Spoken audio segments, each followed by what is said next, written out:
Hola, ¿qué tal? He vuelto. No tenéis ni idea de quién soy porque es la primera vez que me veis la cara, pero Funstórica el español está de vuelta. ¡Al lío! No sé si lo habéis visto, pero hay una moda, que en su momento fue moda, pero yo, como siempre, llego tarde a todo, que era grabarse buscando en Google por qué se inventaron las motosierras y mostrar tu reacción, mayormente en TikTok. La gracia del asunto es que, como podéis imaginar, el motivo de la invención era turbio que te cagas. El mundo le debe muchísimo a las motosierras. El solo de The Lumberjack de Jackie, el ejército de las tinieblas, que no Evil Dead, la matanza de Texas y cortar madera. Pero el verdadero propósito detrás de la invención de las motosierras es para los partos, para traer niños al mundo, para usarlo en las vaginas de las mujeres. Sí.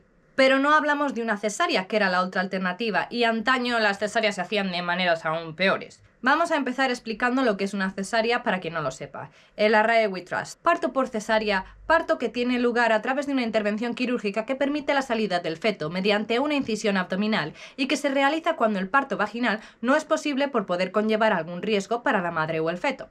Hablando claro, abrir la barriga de la señora embarazada para sacar al bebé.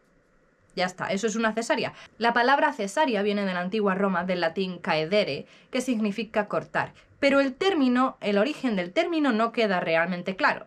Hay teorías que abogan de que viene de Julio César porque su nombre se le dio porque nació por cesárea, pero es poco probable ya que su madre vivió durante muchos años y más fresca que una lechuga. Por otro lado, también se cree que la familia adquirió el sobrenombre de César por motivos similares, pero respecto a algún antepasado que pudiera haber nacido por este método. Y también hay teorías que creen que viene de una ley que el mismo Julio César impuso, que decía que las mujeres moribundas que estuviesen de parto o con un embarazo bastante avanzado, se les extrajera al bebé de esta manera. Pero la tasa de supervivencia era muy baja, era muy poco exitoso. Tanto es así que el santo español San Román Nonato recibió este sobrenombre porque nació de esta manera y por supuesto su madre no sobrevivió. En Chequia se dio un caso que ahora quieren aclamar como la primera cesárea exitosa realizada. Se trata de Beatriz de Borbón, esposa y prima segunda, que no en ese orden, de Juan el Ciego, rey de Bohemia y conde de Luxemburgo.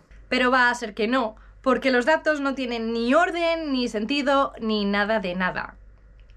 La niña, porque era una niña de tan solo 15 años, tuvo un embarazo horrible, lleno de penurias, desmayándose todo el rato y pasándolo fatal. Después de dar a luz, escribió unas cartas en latín que incluían la frase «salva incolumitate corporis», que quieren traducir como «sin dañar el cuerpo», pero es que nadie se pone de acuerdo cómo traducir incolumitate.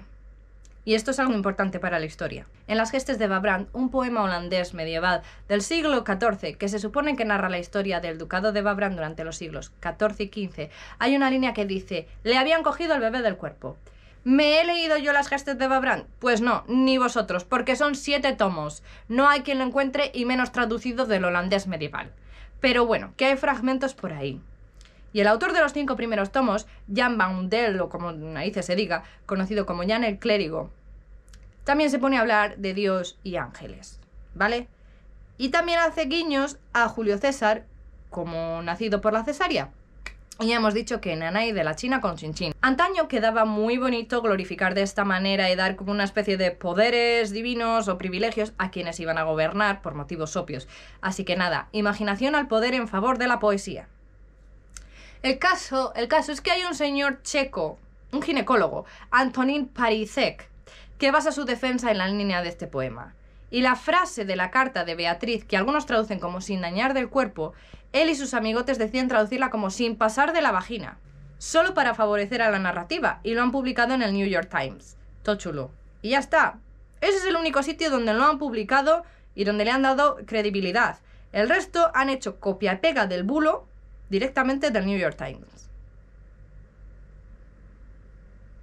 No, yo me bajo del carro.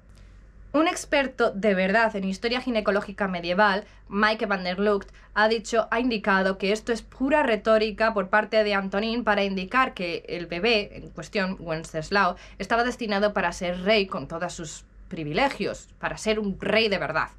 Así que Team Maike, no Team Antonin. Porque, hombre, por favor, Antonin, un poco de seriedad. Porque encima tiene la valentía de añadir en el artículo que el evento debió ser extremadamente poco común porque no se hizo pública ninguna información del estado médico de la realeza de esos tiempos. Como si fuese algo, no sé, común. Y ya está, con un par. También dijo que había otras fuentes describiendo que Beatriz fue abierta sin morir. Pues dinos cuáles, doctor Antonin Parizek. Dinos porque queremos saber, pero no hay ni rastro ni pruebas reales.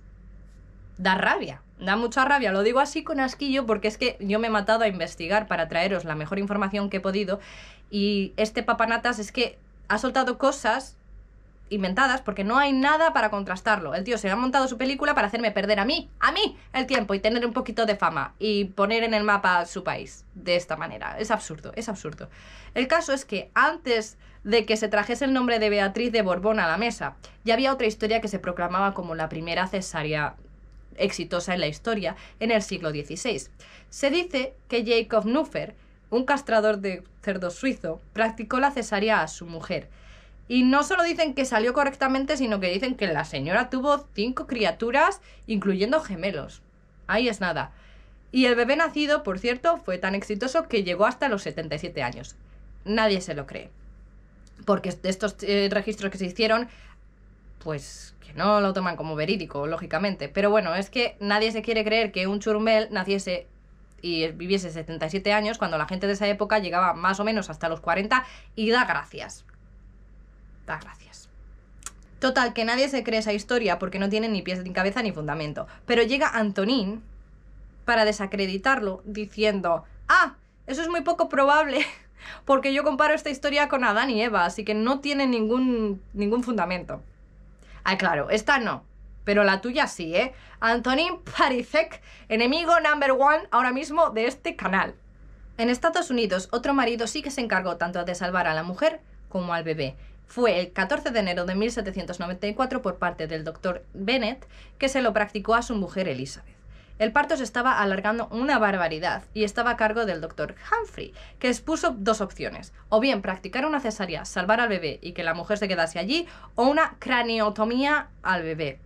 O sea, o vivía la madre o vivía el bebé, pero no se decidió a hacer ninguna de las 2 cosas y se marchó.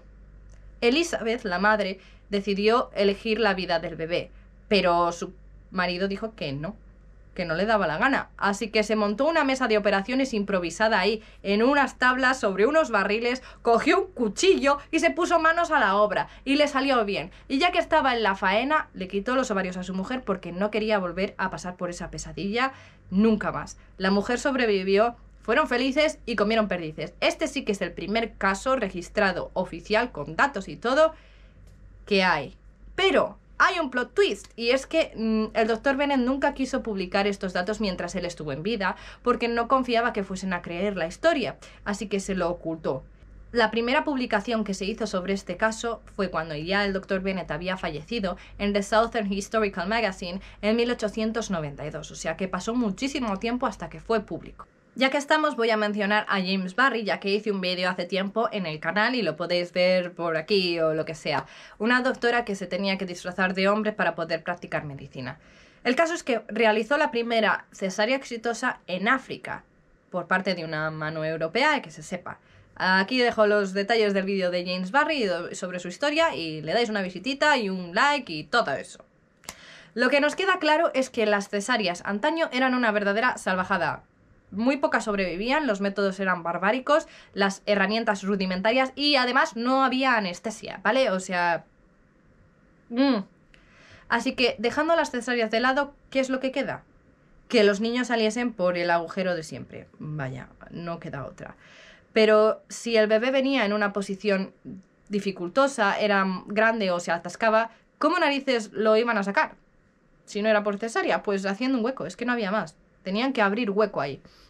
Y si no cabía o se atascaba, había que remover huesos por parte de la madre y cartílago en un proceso llamado sinfisiotomía, y por suerte ya no se practica. De la mano de John Aitken y James Jeffrey, ambos escoceses, llega el primer prototipo de motosierra en 1785.